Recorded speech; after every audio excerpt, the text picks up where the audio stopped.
Bismillahirrahmanirrahim. Assalamualaikum warahmatullahi wabarakatuh. Alhamdulillah rabbil alamin wassalatu wassalamu ala asyrafil anbiya'i wal mursalin sayyidina wa maulana wa habibina wa syafi'ina wa zikrina wa maulana Muhammadin wa ala alihi wa sahbihi ajma'in. Kita buka majlis kita dengan Al-Fatihah. A'udzubillahi minasyaitonir rajim. Bismillahirrahmanirrahim.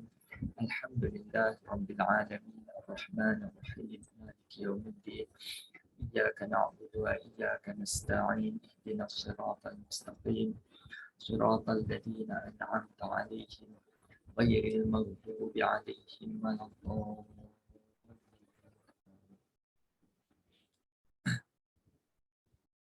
Alhamdulillah, syukur kita kepada Allah Ta'ala kerana pada pagi ini kita dipertemukan dalam majlis ilmu berkaitan dengan bahasa Arab Al-Quran.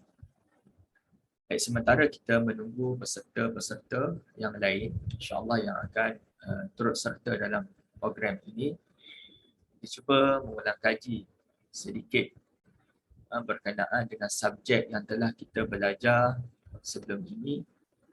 Dan pada pagi ini saya memilih pada hijau B. Kita boleh lihat diagram hijau B. Dia salah satu perkara yang penting untuk kita sentiasa ingat ataupun memahaminya. Kalau kita sentiasa dengar, insyaAllah dia tidak perlu kita menghafal bab ini. Baik. Pertama berkenaan dengan isim, yang mana dibahagikan isim ini kepada dua kerangka utama yang disebut sebagai bilangan dan jantinah. Jadi dua benda ni sangat penting. Dan isim yang kita bincangkan ini adalah dinamakan isim zahir. Isim zahir. Okay. Dalam grammar bahasa Arab dia akan sebut isim zahir, dan satu lagi disebut sebagai isim yang lain. Contohnya isim dhamir yang kita dah belajar. Okay. Isim isyarah, isim mausul. Okay, yang ini dipanggil isim zahir. Isim zahir ini dia melibatkan nama orang, nama sesuatu seperti meja, kerusi, tilam, rumah, kereta, bola, nama orang. Okay, jadi semua itu dinamakan isim zahir. Maka dalam isim zahir ini dia membincangkan berkenaan dengan perkataan yang dibahagikan kepada elemen bilangan dan jantinah. Kalau kita lihat dari sudut bilangan dahulu, jadi dia ada perkataan mufradun, mufrad. Okay, perkataan mufrad maksudnya bilangan satu item sahaja, disebut sebagai mufrad. Kemudian musanna, dua item, dua benda, dua barang, dan satu lagi jamak.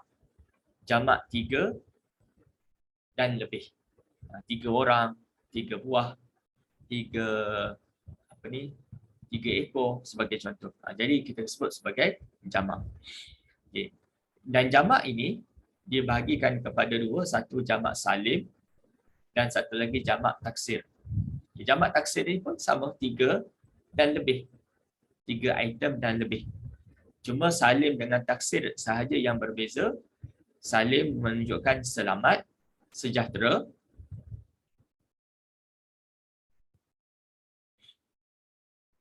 Sejahtera. Taksir maksudnya tak selamat lah, pecah. Okay? Pecah. Tak selamat dah. Barang tu selamat tak hantar? Selamat, saya hantar barang. Barang tu selamat tak? Tak selamat, pecah. Contoh. Jadi tak selamatlah taksir itu. Nanti kita akan bincang apa yang selamat dan apa yang pecah. Baik. Kemudian dibincangkan dalam bentuk jantina, iaitu muzakkar. Okey, muzakkar min zakara. Muzakkar. Okay. Muzakkar dan muannas. Muzakkar lelaki, muannas perempuan.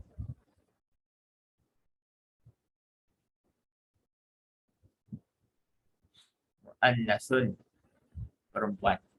Okey, baik. Ini perempuan. Itu yang pertama. Baik. Okay, kita dah bahagikan dalam bentuk jantina bilangan. Okay, sekarang ni saya bahagikan lagi dalam kalimah-kalimah yang diberikan ini dari sudut ada yang menerima tanwin dan ada yang tidak menerima tanwin tetapi dia ada ganti kepada tanwin. Okay, contoh perkataan mufrad lelaki kita akan bincang nanti dia muslimun, muslimin, muslimat, muslimatun, muslimatin, muslimatan. Okey. Nanti jamak taksir. Contoh rusulun.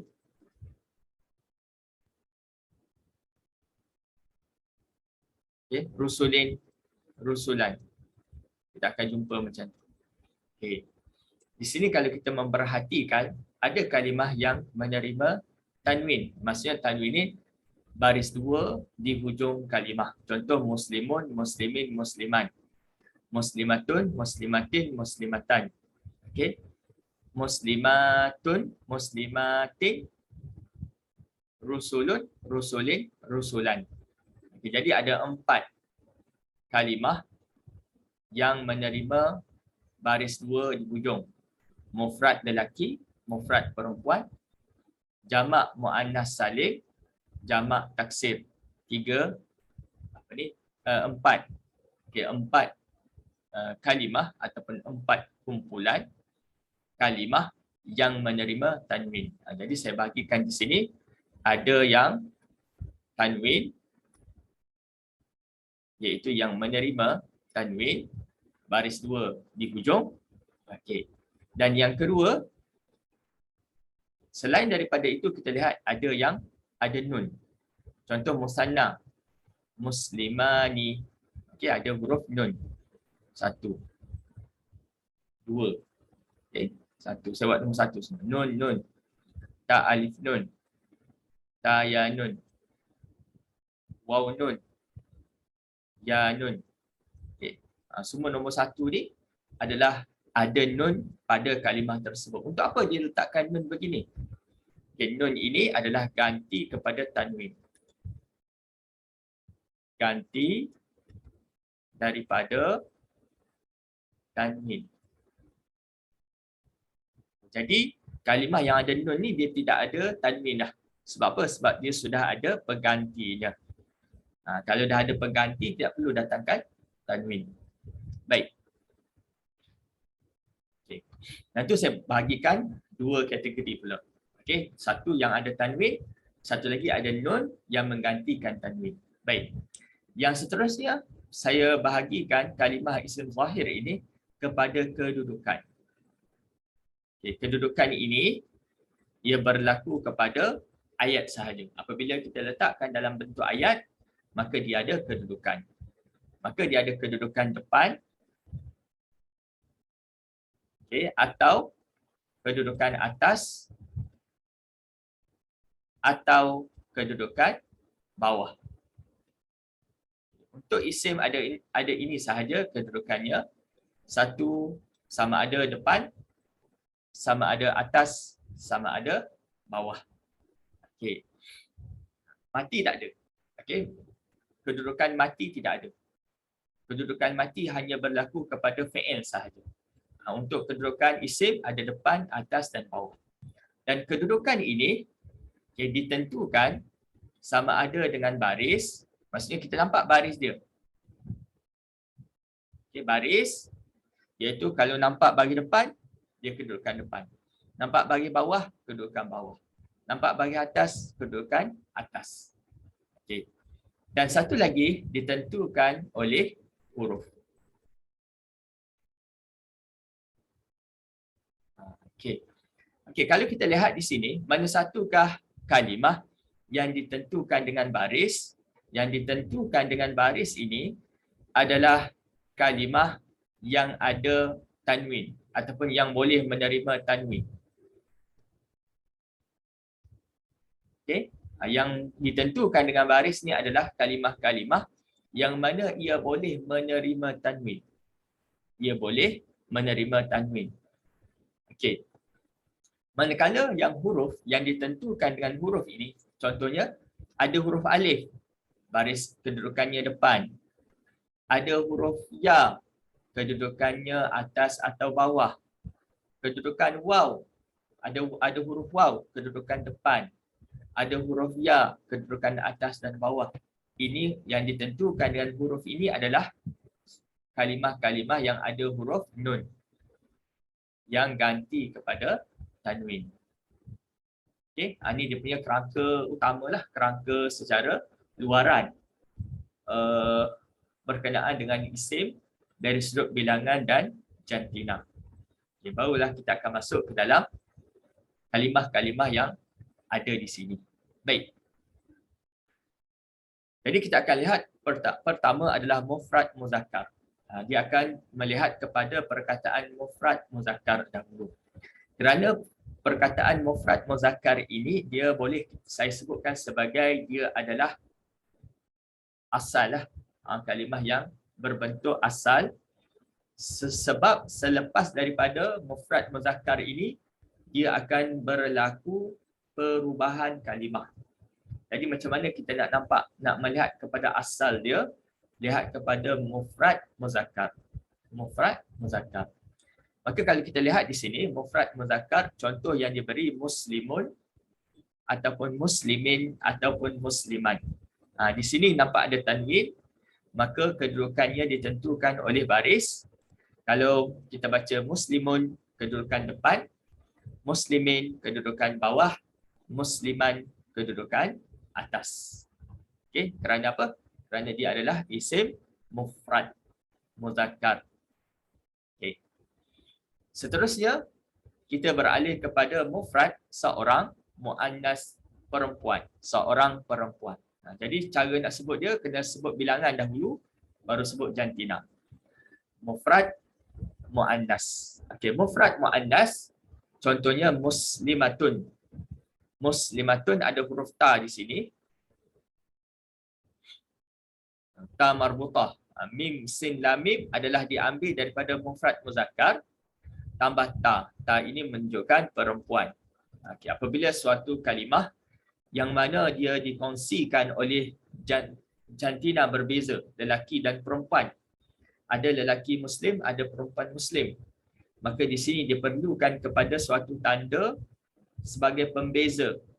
Muslim yang disebutkan ini adalah untuk lelaki dan muslim yang disebutkan ini adalah untuk perempuan. Bagaimana? Diletakkan ta marbutah. Okey, muslimatun. Jadi muslimatun, muslimatin, muslimatan sama je. Okey, dia ada tun, tin, tan. Muslimatun bagi depan, kedudukan depan, muslimatin, kedudukan bawah, kedudukan bawah ditentukan dengan baris bawah, muslimatan, baris atas menunjukkan kedudukan atas.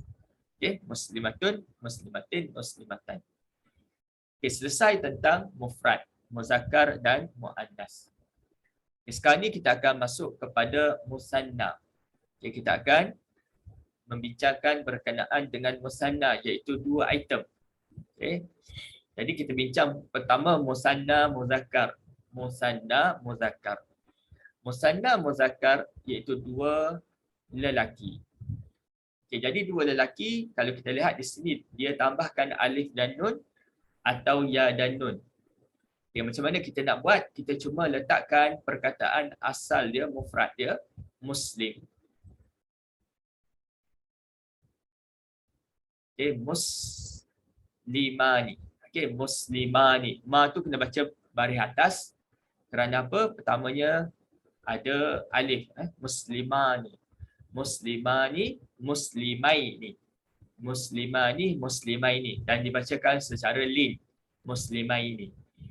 Okey, waktu bila kita membaca dengan muslimah ni ada alif dan nun. Okay, nun kita dah bincang ganti daripada tanwin. Bila kita sebut ganti daripada tanwin, nun ganti daripada tanwin, dia adalah kalimah isim yang mana kedudukannya ditentukan dengan huruf. Jadi di sini ada alif. Okey, alif di sini pertama, dia menunjukkan kepada bilangan dahulu. Bilangan dua orang. Dan alif di sini menunjukkan kedudukan depan. Oh, di sini maksudnya dia ditentukan dengan huruf. Dia bukan ditentukan dengan baris. Sebab apa ditentukan dengan huruf? Kerana terdapat padanya nun ganti daripada tanwin. Sebab itu dia ditentukan kedudukannya dengan huruf. Baik. Seterusnya, muslimaini. Muslimaini ada ya dan nun. Okay, nun kita dah tahu dia adalah ganti daripada tanwin. Jadi setiap yang ganti daripada tanwin ini kedudukannya ditentukan dengan huruf. So kita tengok huruf dia. Oh, ada huruf ya. Okay, kenapa dia letakkan ya di sini? Ya di sini menunjukkan dua orang. Ya juga menunjukkan kedudukan atas atau bawah. Okay, apa yang saya boleh ringkaskan di sini? Kalau tuan-tuan dan puan-puan lihat, ada yang mana dia, contoh kedudukan depan ini, dia mempunyai suatu tanda yang khusus bagi dia. Alif menunjukkan kedudukan depan sahaja. Tetapi untuk ya ini menjadi tanda kepada kedudukan atas dan bawah. Kedudukan atas dan bawah berkongsi tanda. Tapi dalam ayat nanti kita tahulah mana satu kedudukan atas, mana satu kedudukan bawah. Baik. Ini menunjukkan bahawa atas dan bawah ini dia penting, tetapi yang paling penting lagi adalah kedudukan depan. Kedudukan depan ini sangat-sangat amat penting. Baik. Seterusnya, kita beralih kepada perempuan. Okay, kita beralih kepada perempuan. Kita lihat di sini dia ada ta, alif, nun, ta, ya, nun. Ta ni ataupun tai ni. Ta ni ataupun tai ni. Okay. Macam mana kita nak bina kalimah musanna ini? Kita letak sahaja perkataan asal bagi lelaki, seorang lelaki-lelaki. Muslimatani. Muslimatani atau muslimataini. Muslimatani ataupun muslimataini. Okey, jadi mim sin lam mim sudah jelas. Kita dah bincang dah pada mufrad muzakkar. Okey, sekarang ni kita nak bincang ta alif nun. Okey, sekarang ni nun kita dah tahu ganti daripada tanwin. Jadi setiap kalimah yang ganti daripada tanwin ini ditentukan kedudukannya oleh huruf. Jadi kita melihat pada huruf dia. Okey, di sini ada ta dan alif. Nun dah bincang ta alif. Okey, ta untuk apa? Ta kita dah tahu sebab perbincangan ini dua orang perempuan. Maka bila sebut dua orang perempuan, mesti ada tanda perempuan. Kita menunjukkan perempuan. Okey, alif pula. Alif di sini dia fokuskan kepada tanda dua orang, dan alif juga adalah tanda kepada kedudukan depan. Jadi muslimata ni adalah merujuk kepada dua orang perempuan, dan kalimah itu jika diletakkan pada ayat, dia adalah kedudukan depan. Baik. Seterusnya, muslimataini. Muslimataini, ada taini. Okay, jadi ada ta, ya, nun. Nun dah bincang, ganti daripada tanwin, maka dia adalah fokus kepada huruf untuk menentukan kedudukan kalimah ini. Okey, ada huruf ta. Okey, ta kita dah tahu dia membicarakan berkenaan perempuan. So mesti ada tanda perempuan. Okey, ya di sini adalah dua orang. Dia membincangkan dua orang. Dua orang.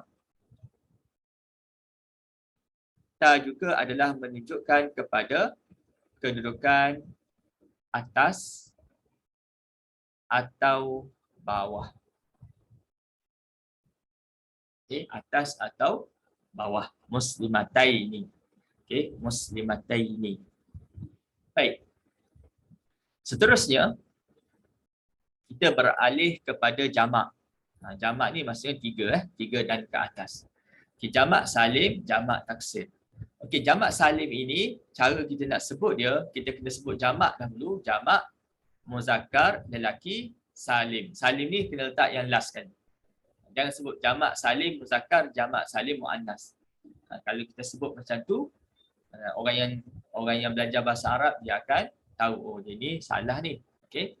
Cara sebut adalah jamak, sebut jamak dahulu, sebut jantina muzakkar salim. Jamak muannas salim. Okey, jamak taksir tak. Dia cuma sebut jamak taksir sahaja. Dia tak sebut jamak muzakkar taksir, jamak muannas taksir, tak ada. Dia hanya menyebut jamak taksir sahaja. Itu cara nak sebutanlah. Okey, baik. Pertama kita akan bincangkan jamak muzakkar salim. Okey, jamak muzakkar salim. Okey, kalau kita lihat dia ada waw dan nun di belakang ataupun ya dan nun di belakang. Okey, jadi macam biasa kita akan salin semula daripada mufrad muzakkar. Dia mufrad muzakkar dia iaitu muslimu. Okey, muslimuna.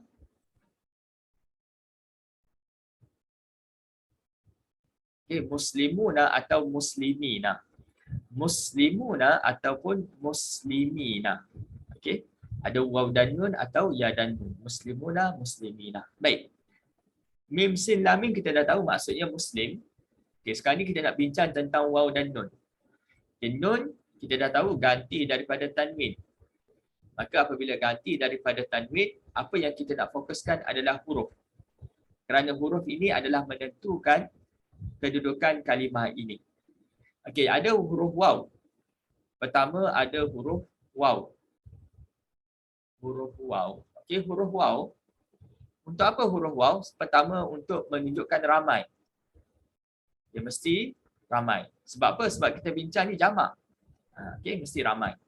Dan waw adalah kedudukan depan. Kedudukan depan ni apabila kita meletakkan dia pada suatu ayat yang lengkap. Okay.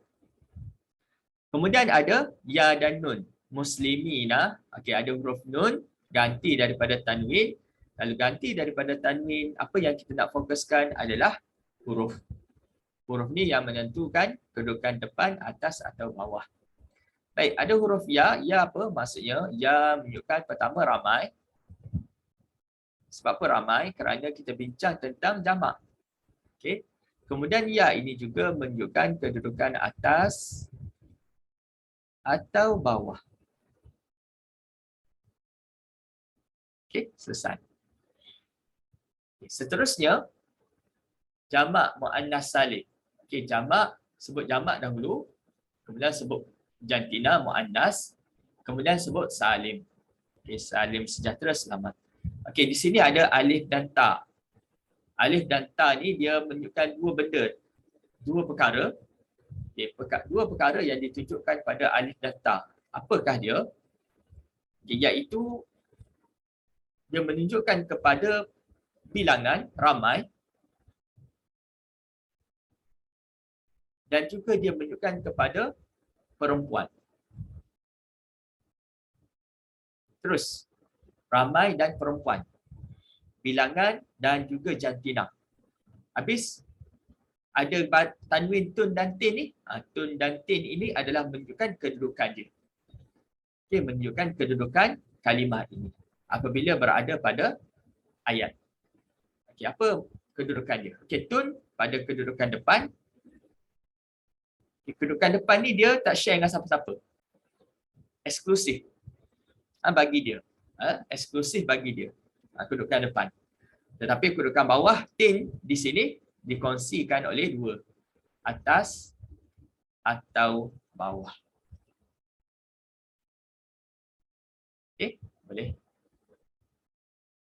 Okey, yang terakhir jamak taksir. Okey, sebelum kita bincang tentang jamak taksir, kita cuba nak memahami apa itu salim dan apa itu taksir. Okey, jamak salim, selamat dan sejahtera. Apa yang selamat dan apa yang sejahteranya dan apa yang pecahnya di sini. Okey, pertama kita kena tahu, kita kena faham bahawa jamak ini, pembinaan jamak adalah daripada mufrad. Okay, pembinaan kalimah jamak ini adalah daripada. daripada kalimah mufrad. So kita kena lihat dulu kalimah mufrad dia macam mana, baru kita dapat membina jamak. Okay, kita lihat ke kalimah mufrad dia, mufrad muzakkar tadi yang kita bincang yang ini. Lihat kalimah mufrad muzakkar dia macam mana. Kemudian daripada situlah kita boleh membina jamak. Ataupun senang kita kata, kita lihat daripada perkataan mufrad dahulu, barulah kita membina kalimah jamak. Okey. Kalau kalimah mufrad dia tu kekal, selamat. Contohnya perkataan muslim. Apabila kita buat kepada jamak dia, kita masih kekalkan lagi perkataan muslim tu. Mim, sin, lam, mim. Masih lagi dikekalkan. Bahkan baris pada mim pun kekal, sin pun kekal, lam pun kekal. Mim tu adalah berubah kerana huruf selepasnya. Tetapi pendek kata dia masih lagi sama dengan kalimah mufrad apabila kita buat jamak. Ataupun kalimah jamak dia, kita buat dia, kita copy paste daripada perkataan mufrad, cuma tambah je di belakang. Waw, nun, ya, nun, alif dan ta. Tapi pada perkataan mufrad dia masih lagi dikekalkan. Maksud di sini kalimah mufrad dia masih lagi selamat, sejahtera. Itu namakan salim. Okay, manakala jamak taksir pula berbeza. Taksir maksudnya pecah.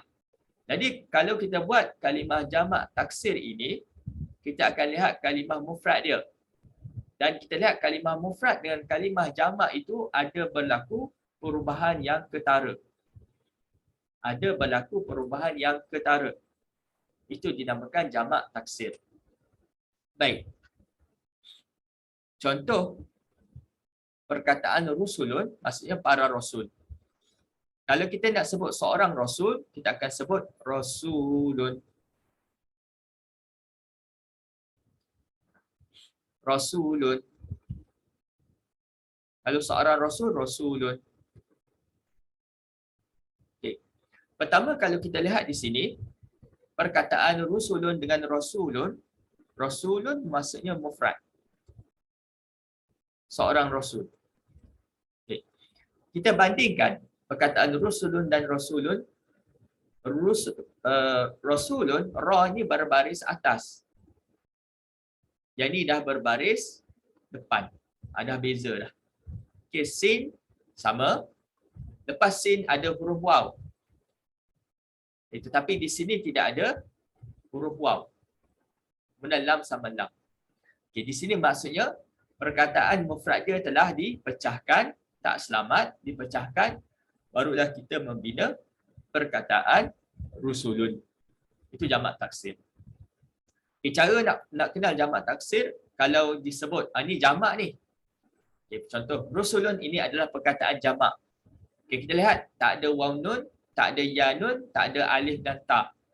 Maka itu adalah jamak taksir. Itu cara salah satulah. Cara kita nak memahami bila kita lihat. Ataupun apabila ada orang menyebut, rusulun ini adalah perkataan jamak. So kita tengok, jamak ni ada tak waw nun? Tak ada. Ya nun tak ada. Alif dan ta tak ada. Maka dia adalah jamak taksir. Itu antara cara nak mengenalnya. Okey. Jadi kalau di sini kita lihat rusulun, rusulin, rusulan, iaitu ada tanwin. Maka apa yang kita nak fokuskan apabila kalimah itu menerima tanwin adalah pada baris. Maksudnya kalau kita sebut rusulun baris depan, maka dia adalah kedudukan depan. Rusulin baris bawah, dia adalah kedudukan bawah. Rusulan atas, maka dia adalah kedudukan atas. Itu untuk jamak taksir. Boleh ya? Itu pengulangan yang kita dah bincangkan. Benda ini sangat penting untuk kita memahaminya. Okay, saya selalu ulang ni supaya nak meringankan kefahaman tuan-tuan dan puan-puan sebab benda ni agak berat kalau kita tidak mengulang kajinya. Baik. Kita akan masuk pada perbincangan kita. Sebelum ini kita bincangkan tentang istinaf. Waw dan fa. Okay. Jadi saya nak teruskan kepada contoh ayat. Contoh ayat hari itu pada muka surat 75.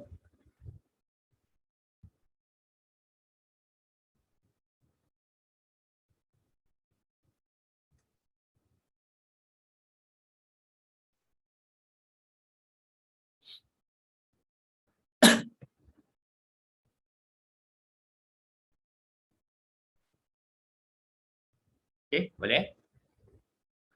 75 istiqnaf. Ingat lagi istiqnaf. Istiqnaf ni adalah permulaan ayat. Okey, apabila kita memutuskan ayat yang lepas, maksudnya kita sudah selesai dah membincangkan pada ayat yang lepas dan kita memulakan ayat yang baru, cerita yang baru, maka kita mulakan dengan sama ada huruf fa, huruf waw ataupun huruf fa. Kalau dalam kitab Jawi dia biasa ditulis dan bermula. Bila sebut dan bermula itu maksudnya waw itu waw istiqnaf. Maka bermula. Bila sebut maka bermula, maka itu fa. Panggil fa istiqnaf. Okay, baik, kita lihat kepada wallahu ma'as sabirin. Okay, wallahu ma'as sabirin, dan Allah beserta orang-orang yang sabar. Okay, Allah beserta orang-orang yang sabar. Jadi ayat ini menjelaskan tentang Allah Ta'ala, tentang ketuhanan Allah Ta'ala. Jadi didatangkan dengan huruf waw. Waw ini adalah waw istiqnaf. Okay, jadi sebelum pada ayat ini Allah Ta'ala menceritakan berkenaan hukum peperangan. Okay, peperangan antara Muslim dengan golongan kufar.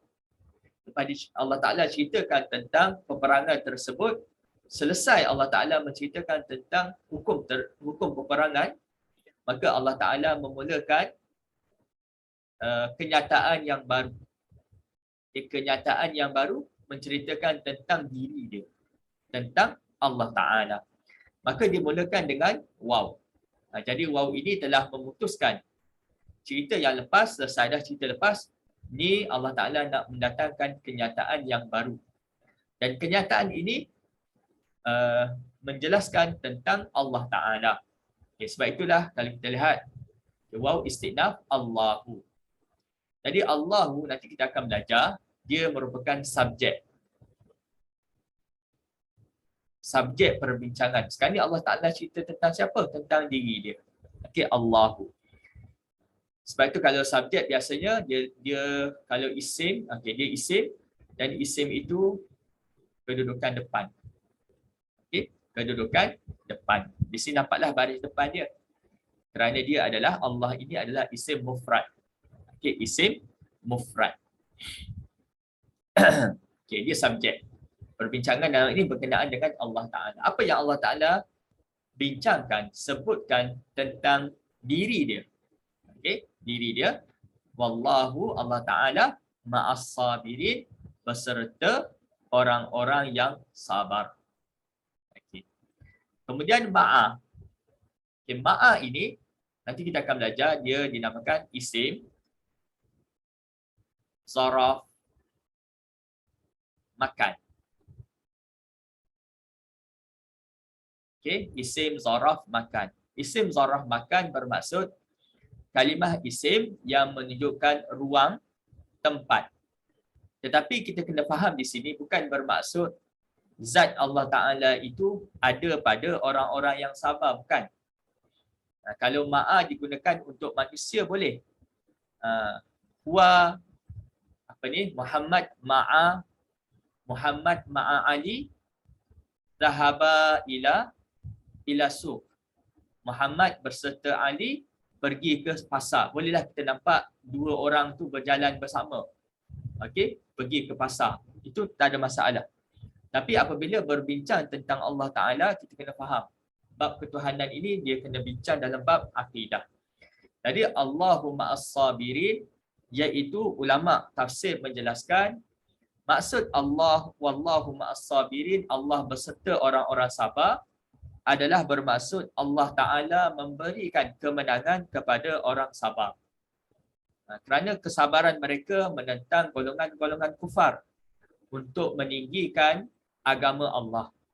Maka Allah Ta'ala memberikan kemenangan kepada mereka, memberi pertolongan kepada mereka, dan mendatangkan cara-cara, strategi supaya mereka ini tidak boleh dikalahkan. Itu maksud Allah wallahu ma'as sabirin. Bukan maksud zat Allah Ta'ala ada bersama dengan mereka. Itu salah, penafsiran begitu salah. Dan saya pernah dengar ada orang mengajar begitu. Jadi kena lihat tafsir. Okay, kalau lihat tafsir Imam Al-Baydawi dijelaskan begitu. Maksudnya Allah beserta orang-orang sabar memberi kemenangan, bantuan dan mendatangkan cara-cara, strategi supaya mereka ini tidak boleh dikalahkan oleh pihak musuh. Itu masuk ma'a. Okey. Okey, ma'as sabirin. As-sabirin kalimah apa? Kalimah isim. Kita dah nampak ada alif lam. Okey, isim apa? Dengan yang kita bincang tadi, dia adalah kalimah jamak muzakkar salim. Betul? Ada waw, ya dan nun. Muzakkar salim. Okey, dia ada huruf nun di sini. Ganti kepada tanwin. Ingat lagi yang kita bincang tadi? Ini kan.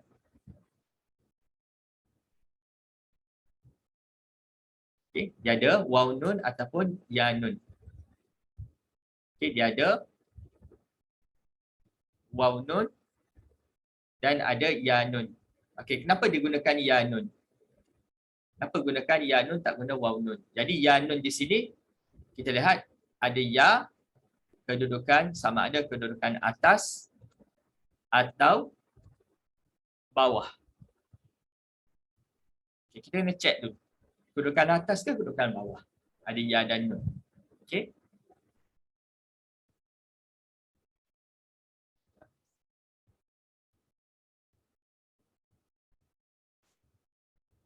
Okey, untuk kita tahu kedudukan atas atau alamat.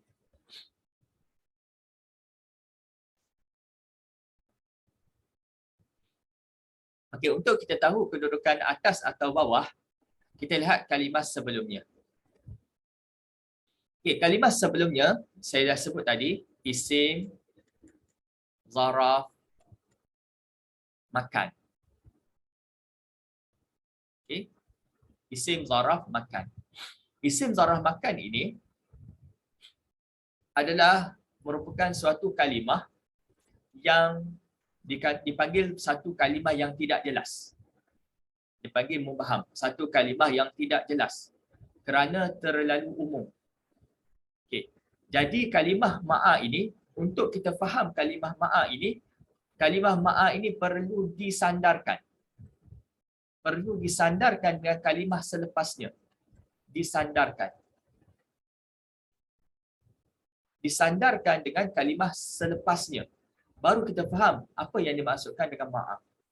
Kalau dalam Quran mengatakan Allahu ma'a, Allah beserta.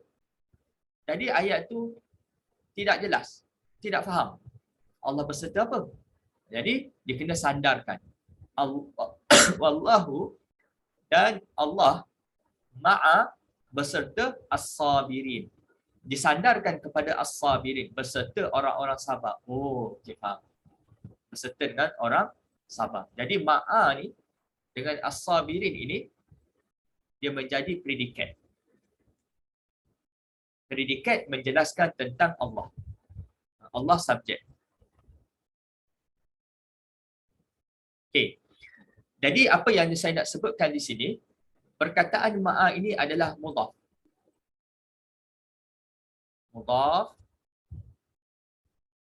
As-sabirin mudhafun ilaih. Okay, ingat lagi, mudhafun ilaih ni hukum dia macam mana? Okay, mudhafun ilaih ni kedudukannya adalah kedudukan bawah. Kedudukan bawah. Setiap mudhafun ilaih dia mesti kedudukan bawah. Okey, jadi bawah di sini adalah dengan adanya huruf ya. Sebab tu kena baca as-sabirin, tak boleh baca as-sabiruna. Wallahu ma'as-sabiruna salah. Walaupun kalau kita lihat dia tidak bertukar makna. Dia tak bertukar makna, tetapi dari sudut grammar dia adalah salah. Okay, kalau wallahu ma'as-sabirina, Allah beserta orang yang sabar. Jadi as-sabirin kena baca dengan ya dan nun, jamak muzakkar salim. Sebab apa? Kerana dia adalah mudhafun ilaih. Kenapa dia jadi mudhafun ilaih? Kerana perkataan ma'a ini adalah suatu perkataan yang umum, yang tidak jelas. Kejelasan ma'a ini dapat diketahui apabila dia menyandarkan pada kalimah selepasnya. Dia menyandarkan kepada kalimah selepasnya. Barulah kita faham, oh ma'a ni apa. Beserta orang sabar. Okey, boleh? Ada soalan berkenaan dengan ayat ini ataupun topik yang kita bincangkan?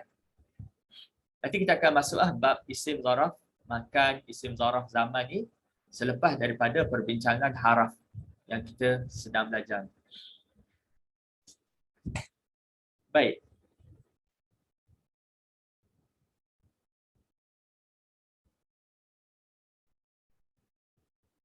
Okay, kita beralih kepada muka surat 76.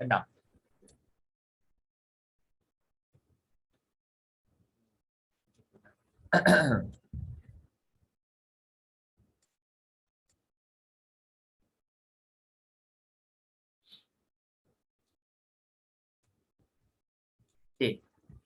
Pada muka surat 76 ini, dia datangkan ayat daripada surah Baqarah 249, falamma fasala talut bil junud. Dia datangkan dengan huruf fa. Okay, fa inilah yang kita bincangkan pada awal kalimah. Memang dikenal di awal kalimah lah kerana dia adalah pembukaan ayat. Okey. Falamma, maka bermula. Lamma, okey. Ini istinaf kan? Sini istinaf.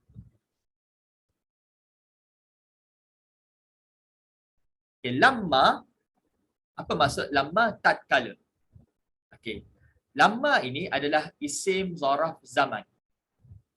Isim zaraf zaman. Nanti kita akan bincanglah isim zaraf zaman. Okay, isim zaraf zaman ini adalah bermaksud perkataan isim yang menunjukkan kepada ruang waktu. Okey, ruang waktu. Jadi nak menceritakan suatu waktu telah berlaku peristiwa ini. Okey, suatu waktu telah berlaku peristiwa ini. Okey, falamma dan tatkala, fasala, fasala ni adalah fi'il madhi.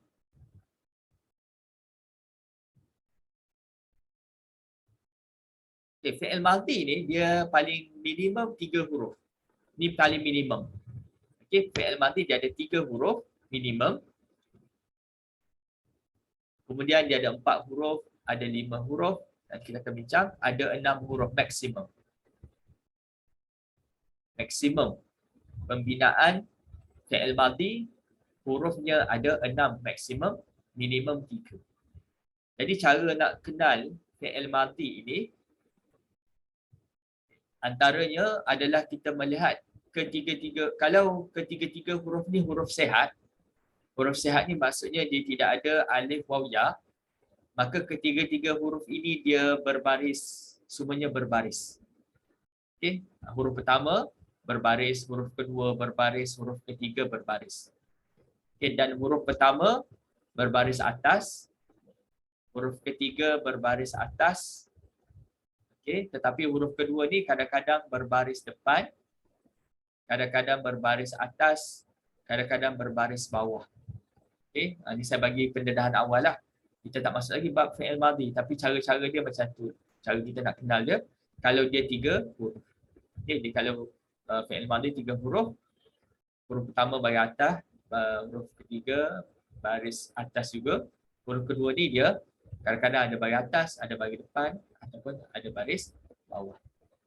Tapi tak apa, nanti kalau jumpa fi'il madhi saya akan bagi jelaskan. Okey, fasala maksudnya keluar. Okay, fasala ni dia banyak maksud. Fasala ni adalah banyak maksud. Fasala ni mengasingkan pun boleh. Fasala. Kalau faslun perkataan isim. Faslun. Faslun. Faslun. Okey. Dia ada sad mati. Faslun bermaksud kelas. Sebab dia ada pengasingan. Dia kelas. Jadi fasala maksudnya keluar. Ini dipanggil fi'il madhi. Okey, siapa yang keluar? Okey, bila sebut tentang fi'il madhi, kita mesti mencari siapakah pelaku bagi perbuatan ini. Siapakah yang melakukan perbuatan keluar? Okey, ini kita lihat. Selepasnya, Talut, nama orang. Nama raja. Talut, nama seorang raja. Dan Talut ini diletakkan dengan baris depan, kedudukan depan. Dia adalah pelaku.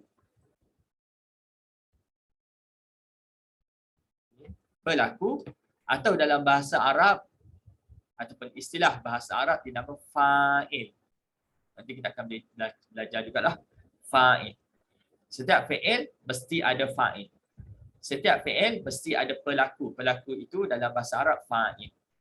Jadi telah keluar Talut. Okay, cuma dalam bahasa Melayu kita akan sebut Talut dahulu. Baru sebut tentang fi'il. Okay. Tapi dalam bahasa Arab untuk fa'il dia kena letak fa'il dia mesti berada selepas fi'il. Okey. Dia mesti berada selepas fi'il. Fasala fi'il, Talut fa'il ataupun pelaku. Telah keluar, siapa yang keluar? Talut. Talut bil junudi, membawa tenteranya ataupun dengan tenteranya. Okey, dengan membawa tenteranya. Okey. Jadi dia bukan seorang je keluar, tapi dia keluar daripada negara dia. Tak silap saya dari Palestin. Dia keluar daripada Palestin berserta dengan tenteranya. Tenteranya ini disebut oleh ulama tafsir seramai 80,000 orang. 80,000 orang. Untuk apa dia nak berperang dengan Jalut? Berperang dengan satu lagi tentera Jalut. Tetapi di sini adalah berlaku sedikit ujian daripada Allah Ta'ala.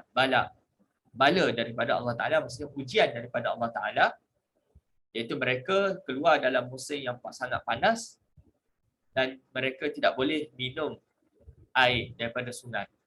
Jadi macam mana mereka nak berperang sedangkan mereka dahaga? Maka itu ujian bagi mereka. Jadi siapa yang minum lebih daripada satu cedokan tangan ini, maka mereka gagal untuk sama-sama berperang. Jadi daripada ribu-ribu tentera itu hanya 313 sahaja yang lulus ujian bersama dengan Talut ini berperang dengan Jalut. Baik. Kemudian kita lihat di sini ada huruf ba. Kita dah bincang dah minggu lepas tentang haraf jar. Ba ni adalah haraf jar. Haraf jar kata sendi. Jar bermaksud baris bawah. Fungsi haraf jar ini antaranya adalah membaris bawahkan kalimah selepasnya. Al-junudi, baris bawah. Diletakkan alif lam di sini. Ada alif lam isim. Maka al-junudi ada 3 tanda isim. Satu berada selepas ba. Kedua ada alif lam. Ketiga baris bawah. Jadi al-junudi ini adalah kedudukan bawah. Kalimah kedudukannya bawah. Sebab apa kedudukannya bawah? Kerana sebelumnya itu ada haraf jar.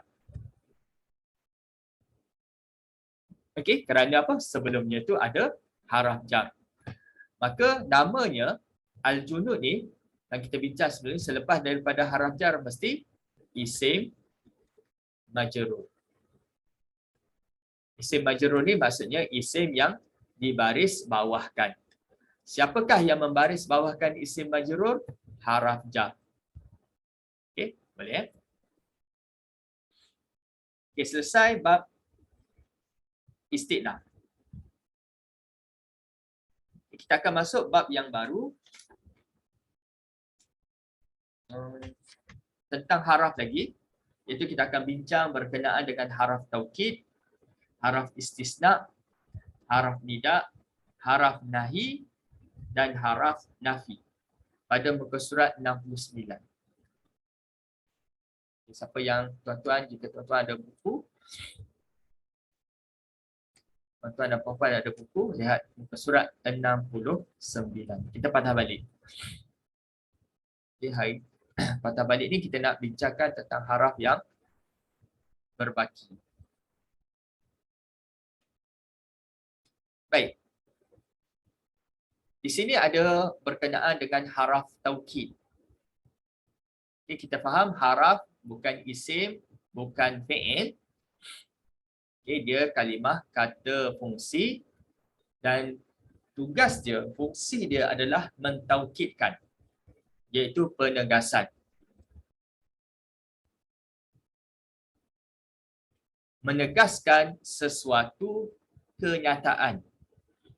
Apabila kenyataan itu menjadi satu keraguan, kita bagi tahu satu kisah, suatu keadaan, suatu peristiwa, tetapi apa yang kita sebut itu menjadi keraguan bagi mereka. Mereka rasa sangsi. Macam mana nak bagi hilang kesangsian itu diletakkan haraf taukid.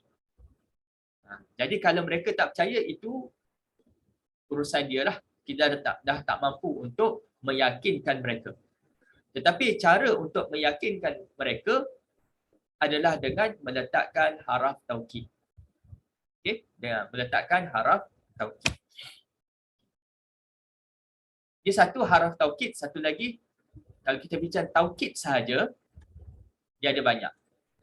Dia fi'il pun boleh taukid, isim pun boleh taukid, tapi kita bincang ini adalah khusus untuk haraf. Antara perkara yang boleh jadi taukid adalah pengulangan kalimah. Contoh kalau jiran kita datang ataupun kawan kita datang ke rumah, kita kata masuk. Kita ulang perkataan masuk itu beberapa kali. Sebab apa? Itu adalah taukid. Kalau kita sebut masuklah, sekali dia sebut, orang tu pun macam ragu-ragu, ni nak ajak ke tak ajak. Tapi kalau kita sebut beberapa kali, bermaksud kita betul-betul mengajak dia masuk ke dalam rumah. Makan. Jangan malu-malu. Makan. Contoh, banyak kali sebut makan. Okay? Itu adalah dalam bentuk taukid. Seperti mana yang berlaku Rasulullah apabila baginda bertemu dengan Jibril, dalam perasaan takut tu, baginda balik ke rumah bertemu dengan Sayyidatuna Khadijah. Jadi Rasulullah sebut apa? Zammiluni. Dalam hadis menyebut dua kali perkataan zammiluni. Selimutilah aku. Jadi ulama bincang, kenapa sebut dua kali? Okey. Jadi dalam hadis itu nak mengatakan betul-betul Rasulullah meminta supaya Sayyidatuna Khadijah menyelimuti baginda kerana perasaan yang takut. Jadi kalimah pertama, zammiluni, adalah dalam bentuk arhan. Zammiluni yang kedua adalah dalam bentuk taukid. Maksudnya betul-betul meminta Sayyidatuna Khadijah untuk menyelimuti baginda. Itu kalau kita bincang tentang taukid secara umum. Tetapi yang kita bincang ini adalah berkenaan dengan haraf taukid. Maka di sini dinyatakan beberapa haraf taukid. Okey, beberapa haraf taukid. Mungkin ada lagi haraf taukid, cuma dibincangkan yang ini sahaja kerana mungkin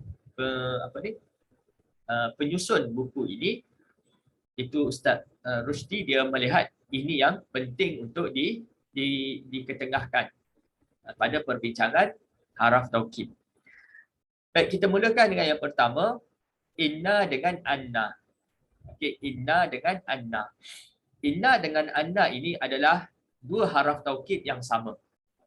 Okey, dua haraf taukid yang sama.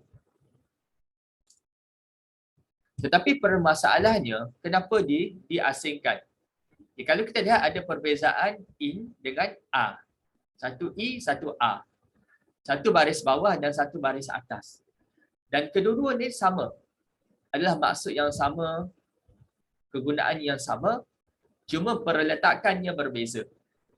Perletakan in dengan an, inna dengan anna adalah berbeza. Apa beza dia? Kalau inna, kita letak inna dahulu. Inna ini adalah pada permulaan ayat. Okey? Inna adalah permulaan ayat. Macam innal insan. Okey? Contoh saya buat satu ayat. Inna permulaan ayat. Inna al-ilma, sesungguhnya ilmu,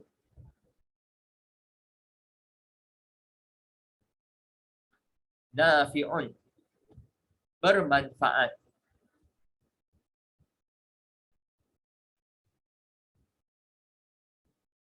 Katakanlah orang meragui ilmu itu membawa manfaat.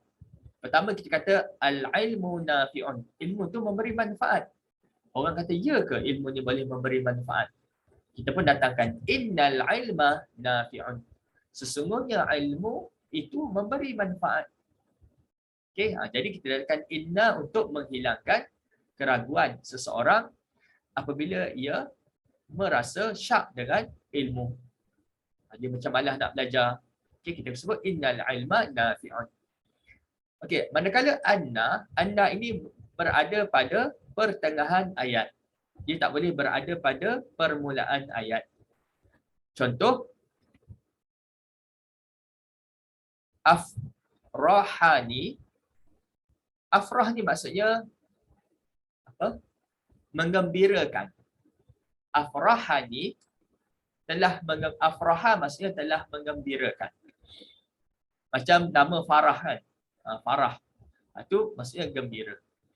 Afrahani telah menggembirakan saya. Ni maksudnya domir muttasil. Ingat lagi? Domir muttasil. Ni saya.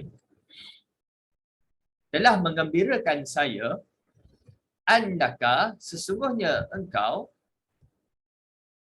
sesungguhnya kamu, okey, najihun, berjaya, yang berjaya.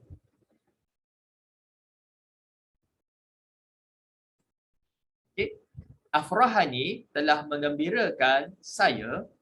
Apa yang menyebabkan saya gembira? Annaka, sesungguhnya engkau, najihun, sesungguhnya engkau yang berjaya. Lulus periksa. Okey. Jadi di sini kalau kita lihat anna bermaksud sesungguhnya juga. Tetapi kenapa guna a, tak gunakan i? Okey, digunakan a di sini kerana apa? Berada di pertengahan ayat. Pertengahan ayat. Okey, boleh? Okey, seterusnya qad. Qad ini adalah haraf. Haraf juga. Okey, tetapi qad di sini selepas qad mesti fi'il. Okey, selepas qad mesti fi'il. Dia tidak boleh selepas qad tu isim, tak boleh. Selepas qad tu ada haraf lain, tak boleh juga. Selepas qad mesti isim. Mesti fi'il. Dan fi'il yang berada selepas qad ini ada dua je kebarangkaliannya, sama ada fi'il madhi atau fi'il mudhari'. Okay. Selepas qad ni ada dua je fi'il, dua sahaja jenis fi'il, iaitu sama ada fi'il madhi atau fi'il mudhari'. Okay. Tetapi satu je, kalau disebut sebagai haraf taukid ini, qad hanya berlaku pada selepasnya fi'il madhi.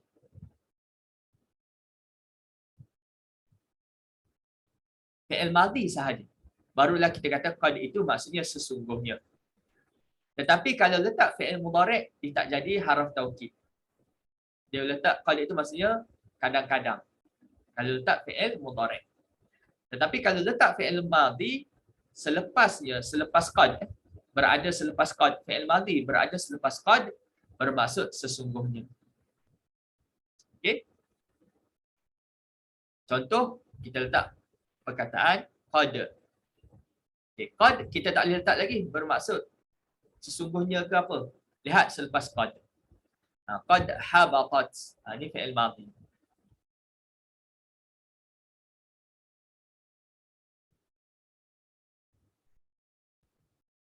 Qad habatat at-ta'iratu.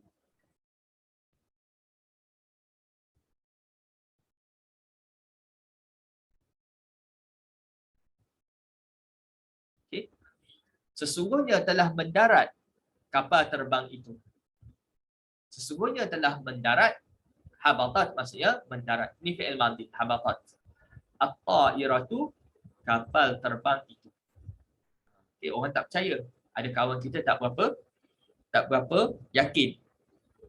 Okay. Kapal terbang dah sampai belum? Dah mendarat ke belum? Kita sebut qad habatat at-ta'iratu. Telah mendarat at-ta'iratu, kapal terbang itu.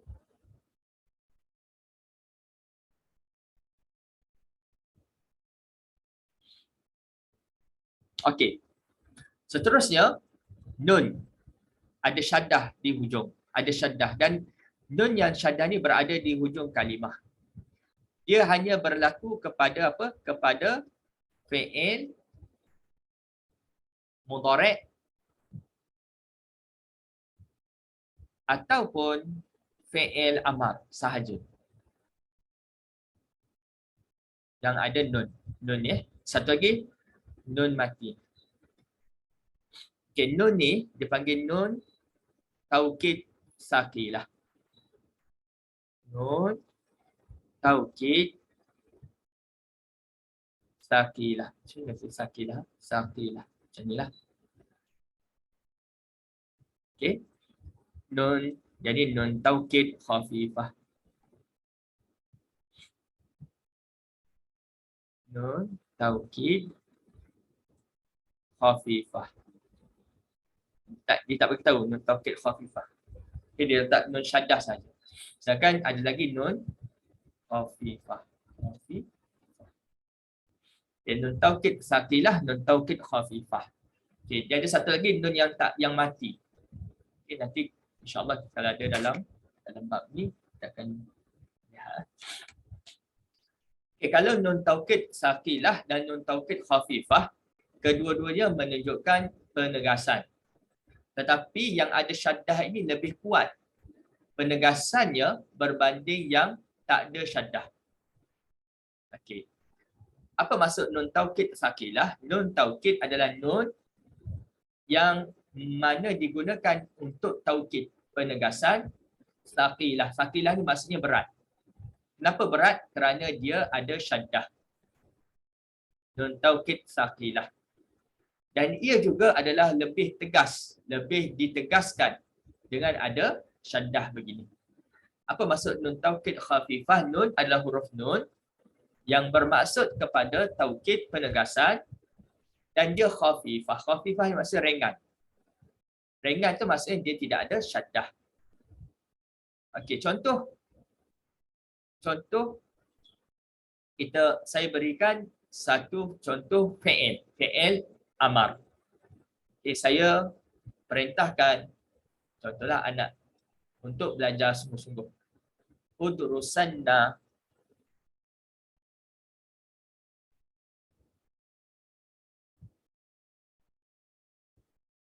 Okay, dia macam ni. Udrusanna, belajarlah oleh kamu betul-betul. Hendaklah kamu betul-betul belajar. Udrusanna ataupun udrusan.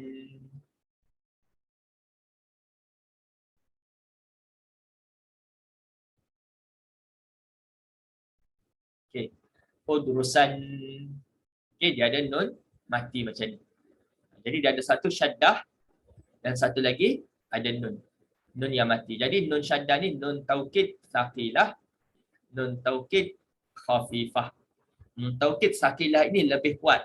Dia punya penegasan tu. Suruhan itu berlaku dengan lebih kuat berbanding dengan nun taukid khafifah. Kalau tak ada ni, terus belajarlah oleh kamu. Nampak tak berkesan arahan yang kita berikan, maka kita sebut udrusan. Hendaklah kamu belajar sungguh-sungguh. Tak belajar, tak berkesan lagi. Udrusanna. Itu maksudnya kuatlah. Nak suruh anak kita belajar. Contoh. Okey. Itu tentang nun taukid as-sakilah dan nun taukid khafifah. Ini saya tambahlah nun taukid khafifah. Okey, pertama yang kedua adalah lam. Okey, lam. Lam ini iaitu taukid pasti. Okey. Lam ini jangan keliru dengan haraf jar. Haraf jar ada juga lam. Tapi haraf jar itu kata sendi. Yang ini lam ini digunakan untuk penegasan. Contoh, innal abrara dalam ayat Quran.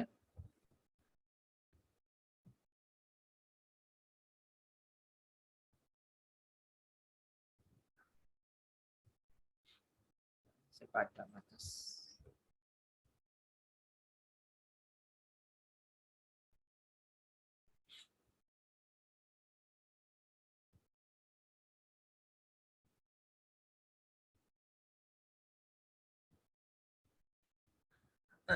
Innal abrara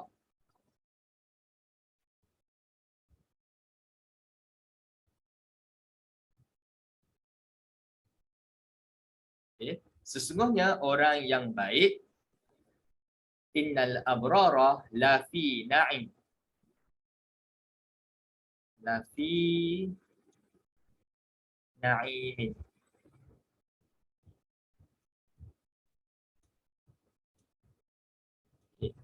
Innal abrara la fi na'im. Okay, dalam ayat Quran. Sesungguhnya orang yang baik, lam ada lam. Di sini dipanggil haraf taukid. Jangan haraf jar. Kerana selepas lam ini kita lihat ada fi pula. Ini haraf jar, fi haraf jar. Jadi lam ni lam apa? Lam ini lam taukid. Sebenarnya dia ada nama dia, tapi saya tidaklah memfokuskan tentang nama tu. Dan lihat kepada lam ini lam taukid.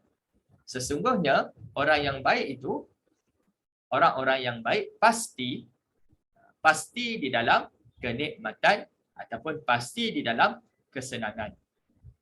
Okay, orang yang baik itu sesungguhnya orang-orang yang baik pasti di dalam kesenangan, pasti di dalam kenikmatan. Jadi lam ini adalah lam taukid. Okay, lam taukid. Macam innal insana lafi khusrin. Lafi sama jugalah. Okay, saya padam.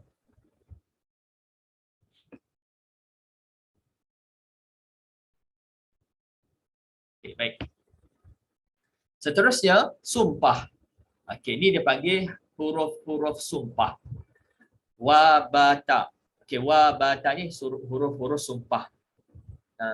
Tuan-tuan kalau biasa dengar, tuan-tuan dan puan-puan biasa dengar, wallahi, wabillahi, watallahi. Okay, jadi wabata ini adalah digunakan untuk sumpah.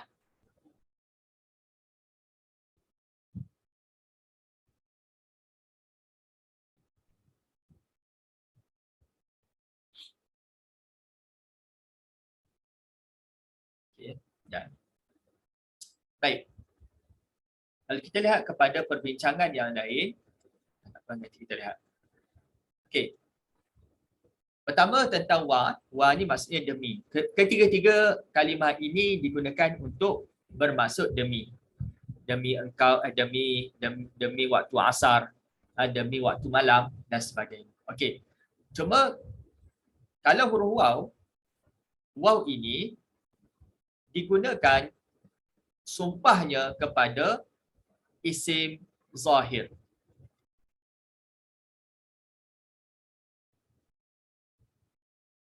Okay, isim zahir. Apa maksud isim zahir? Isim zahir ini adalah yang saya jelaskan tadi lah.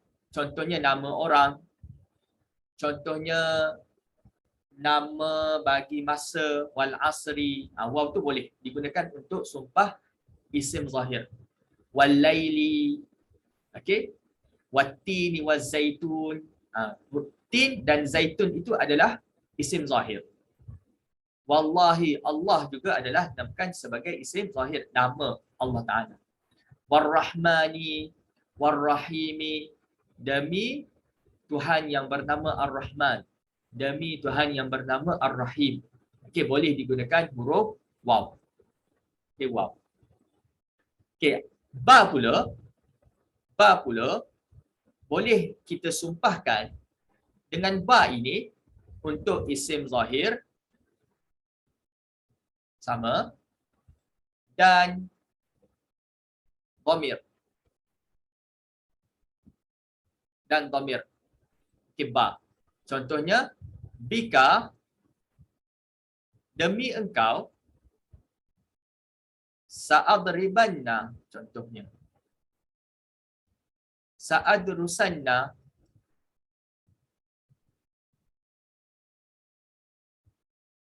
sa'adrusanna. Bika, demi engkau, sa'adrusanna, saya akan belajar bersungguh-sungguh. Okay, sa'adrusanna. Ini fi'il mudhari'. Dia ada huruf A di sini. A di sini maksudnya saya. Fi'il mudhari'. Dia ada taukid pula kat sini. Nun taukid tadi. Okay, yang kita bincang ni yang ini. Bika. Demi engkau. Okey, demi engkau, sa'adrusanna, saya akan belajar bersungguh-sungguh. Maksudnya saya bersumpah dengan engkau, saya akan belajar bersungguh-sungguh. Bika sa'adrusanna. Jadi ba ni boleh dua. Boleh isim zahir, billahi sa'adrusanna, demi Allah saya akan belajar bersungguh-sungguh pun boleh. Billah, birrahmani, dengan Allah yang bernama Ar-Rahman, demi Allah yang Ar-Rahman, sa'adrusanna, saya akan belajar bersungguh-sungguh, sebagai contoh. Boleh isim zahir dan boleh dhamir. Untuk waw hanya isim zahir sahaja. Dhamir boleh tak? Bika, waka sa'adrusanna, tak boleh. Okey, contoh saya buat waka sa'adrusanna, tak boleh. Tak boleh huruf waw. Okey, huruf ta pula adalah untuk nama Allah sahaja. Nama Allah sahaja. Tak boleh sebut macam contoh tal asri, tak boleh. Tatini, tak boleh. Walaupun memang dia pun maksud demi, tetapi ta itu hanya digunakan untuk nama Allah sahaja. Bila nak bersumpah dengan nama ta, dengan huruf, dengan haraf ta ini, selepas dia mesti diletakkan nama Allah. Tallahi sa'adrusanna, saya akan belajar bersungguh-sungguh. Okey? Itu berkenaan dengan sumpah. Tapi biasanya kita sebut wallahi wa billahi wa tallahi. Cuma saya nak meluaskan lagi lah perbincangan penggunaan wa, ba dan ta. Okey, selepas sumpah ini, kalimah yang berada selepas sumpah dia mesti berbaris bawah. Wallahi. Kita sebut wallahi, wal asri, okay, wal laili. Semua tu berbaris bawah. Okay, selepas daripada haraf sumpah ini, okay, kalimah yang berada selepas haraf sumpah ini hendaklah dia berbaris bawah. Okay, sebab itulah kalau kita belajar dalam buku-buku yang lain, kadang-kadang haraf sumpah ini diletakkan pada kumpulan haraf jar dalam bab haraf jar. Kerana ada persamaan dengan haraf jar, iaitu apa? Selepas daripada huruf sumpah ini mesti berbaris bawah. Kalau lihat wal asri, wal laili, wattini, semua tu baris bawah. Kerana apa? Sebab apa dia berbaris bawah? Kerana huruf qasam, huruf sumpah ini. Ini huruf sumpah. Dipanggil di sini huruf qasam. Qasam. Okey, harful qasam. Apa maksud harf qasam? Haraf sumpah. Haraf yang digunakan untuk bersumpah. Okey. Cuma dalam buku ni dia letakkan taukid. Kerana apa? Kerana memang bila dia meletakkan sumpah menunjukkan suatu penegasan yang sangat kuat. Penegasan yang paling kuat adalah sumpah. Dalam Quran pun sama. Okey, boleh? Kita berpindah kepada perbincangan berikut. Okay, istisna.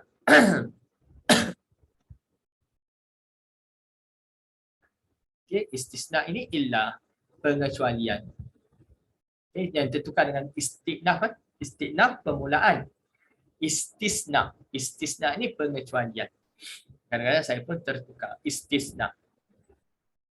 Okey, istisna ini datang dengan illa. Okey, dia ada dua.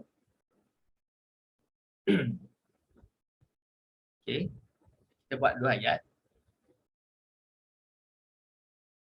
Contoh ja'a. telah datang. Siapa yang datang? Ini fi'il madhi ya. Ja'a ni fi'il madhi. Tapi dia ada huruf sakit di tengah-tengahnya. Ja'a. Jadi huruf sakit tu tidak berbaris. Ja'a, telah datang. Siapa yang datang? At-tullabu, pelajar.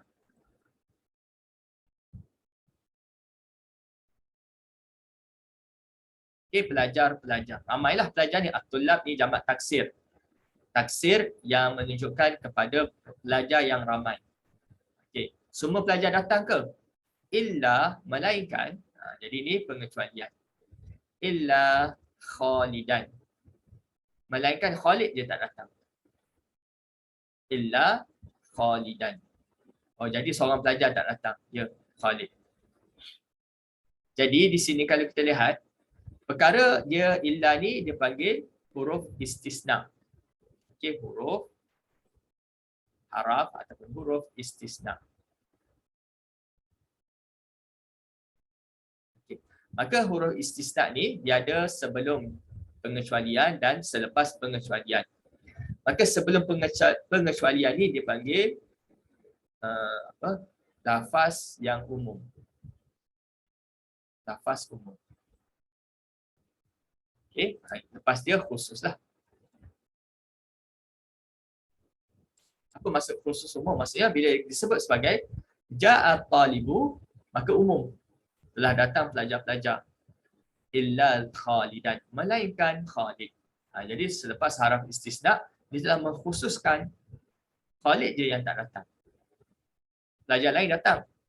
Khalid saja yang tidak datang.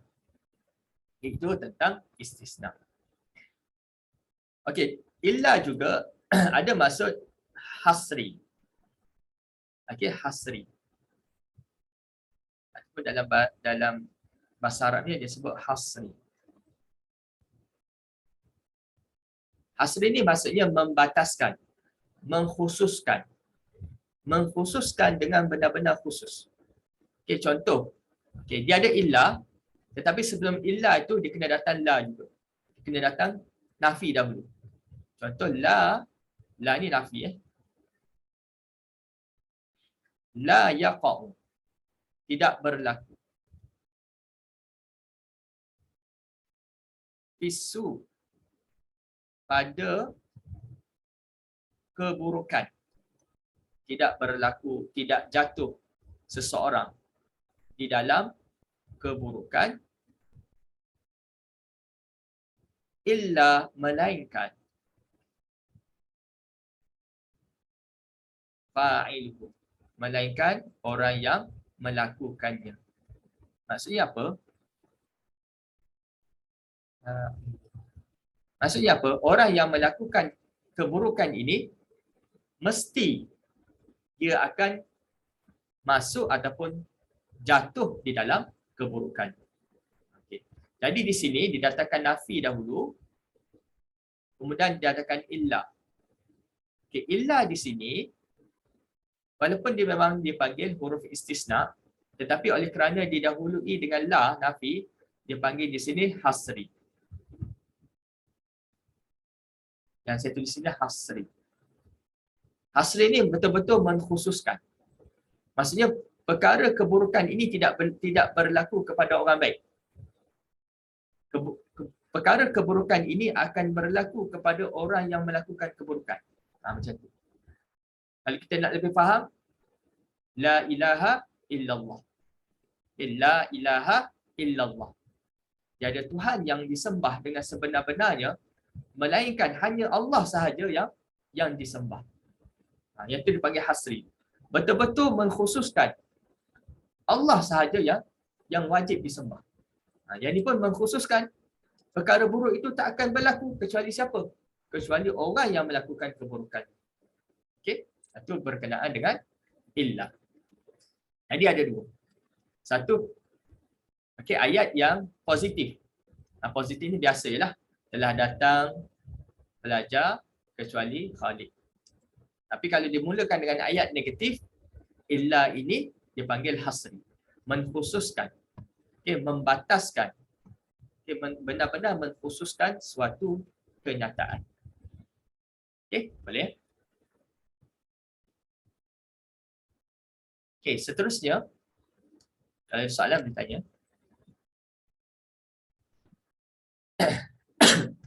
Kemudian haraf nida.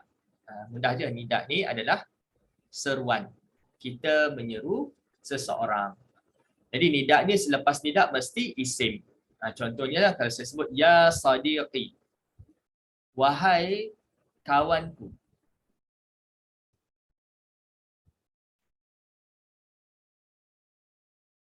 Wahai kawan saya. Okey, wahai kawanku. Nawilni.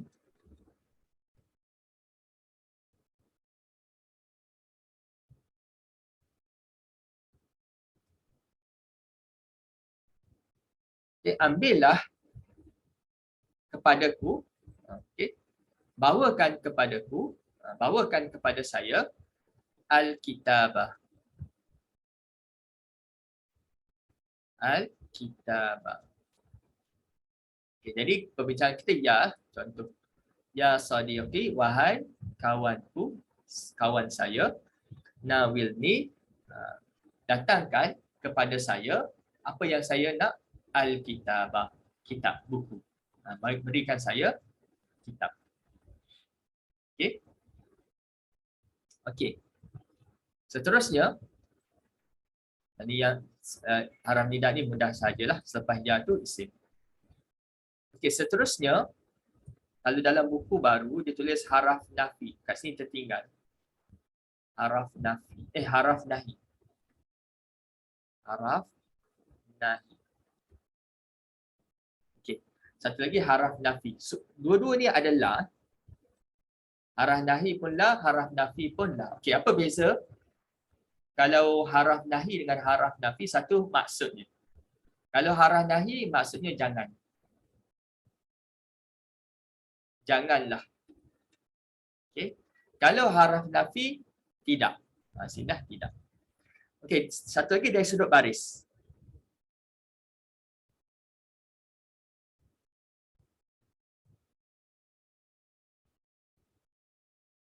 Contoh haraf nahi.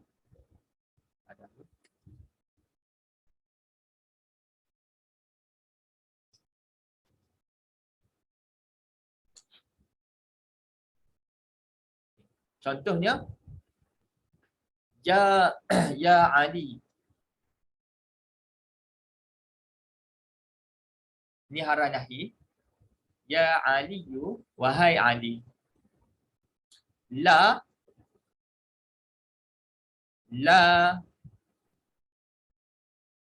takhun.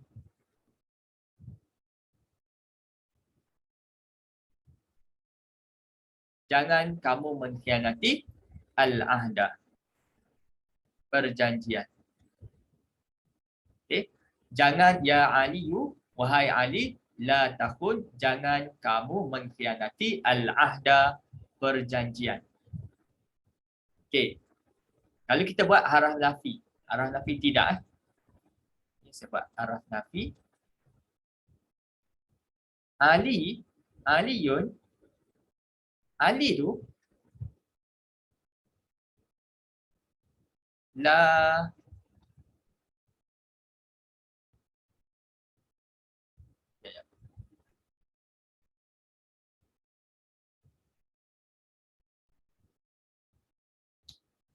ya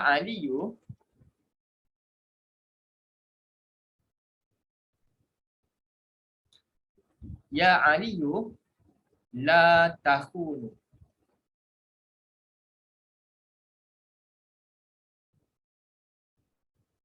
Al-ahda. Okey. Nampak beza?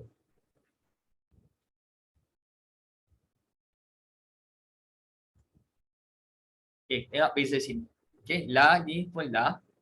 Tapi selepas la dia macam mati. Ni baris mati. Fi'il nahi kalau dia ada selepas dia tu fi'il mesti mati. Tetapi kalau la di sini, la nafi, selepas la fi'il, dia baris depan. Ini fi'il nafi. Ini fi'il nahi. Walaupun ayat sama, ayat lebih kurang sama, bukan sama betul-betul . Contoh, ya Aliyu, wahai Ali, la takhun al-ahda. Jangan kamu mengkhianati janji. Al-ahda janji. Kalau ya Aliyu, wahai Ali, la takhunul ahda. Kamu tidak mengkhianati janji. Okey, maksudnya janji-janji dibuat.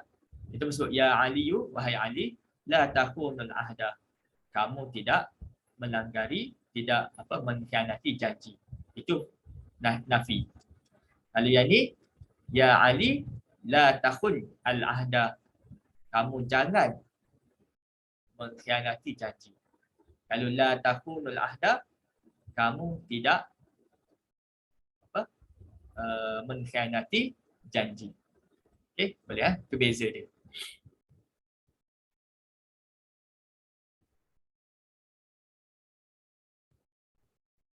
Okey. Seterusnya, ma. Ma ni biasanya digunakan untuk fi'il madhi lah. Selepas ma akaltu ta'ama. Contoh, ma tidak, akaltu ni fi'il madhi, akaltu tidak makan. Okey, at-ta'ama makanan.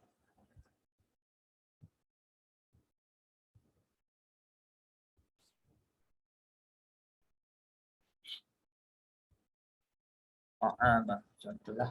Okey. Jadi ma di sini nafi. Menafikan saya makan makanan. Satu makanan. Ma akaltu at-ta'ama. Saya tidak makan. Okey, ma akaltu fi'il madhi. Selalunya ma ni digunakan untuk fi'il madhi. Fi'il mudhari' pun boleh, tetapi biasanya digunakan untuk fi'il madhi. Okey, seterusnya yang terakhir, sebelum kita habiskan 2 minit lagi. Okey, laisa ghaira duna. Dia kata di sini bukan haraf. Maksudnya ketiga-tiga ini bukan haraf. Okey, duna disama dengan ghaira, ni adalah isim. Ghaira adalah isim. Laisa adalah fi'il madhi. Okey. Tapi dia letak juga di dalam haraf nafi. Sebenarnya bukan haraf dia adalah isim. Kerana mungkin samalah dia punya kalimah ini, dia punya fungsi dia ataupun dia punya peranan dia adalah menafikan sesuatu. Okey.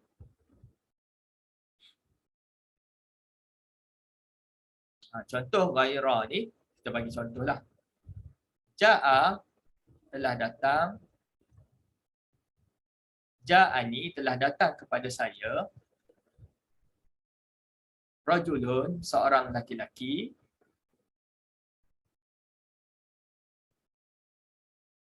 Ghairuka, selain engkau.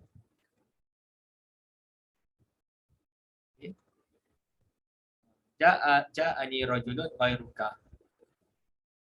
Telah datang kepada saya seorang lelaki, ghairuka, bukan engkau. Okey, bukan engkau. Itu ghairuka. Okey, itu salah satu contoh ghairu. Okey, contoh yang lain, duna bukan. Wa minan nas, daripada ayat Quran lah. Wa minan nas.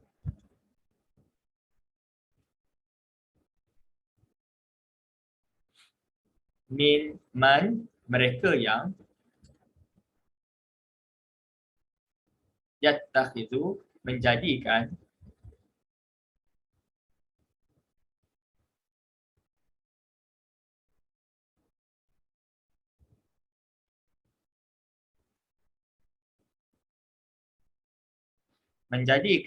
min duni,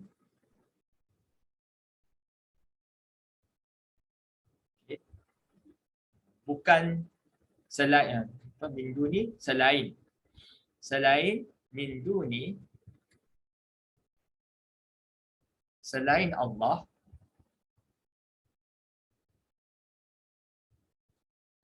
min duni selain Allah, andada, sekutu. Dia menjadikan selain Allah, andada, menjadikan andada, sekutu bagi Allah. sebahagian mereka yang menjadikan min duni dan duni. Yang inilah kita bincangkan.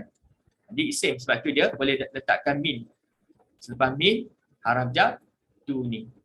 Sebab tu dia bukan haraf nafi. Dia adalah isim. Dia min duni, selain Allah Ta'ala, dia menjadikan apa? Andada. Menjadikan sekutu. Selain daripada Allah Ta'ala. Okay, kemudian laisa. Laisa ni pun tidak. Contohnya laisa Zaidun qa.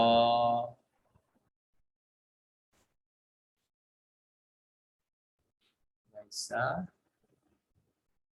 tidak ataupun bukan. Zaidun qa'iman. Berdiri.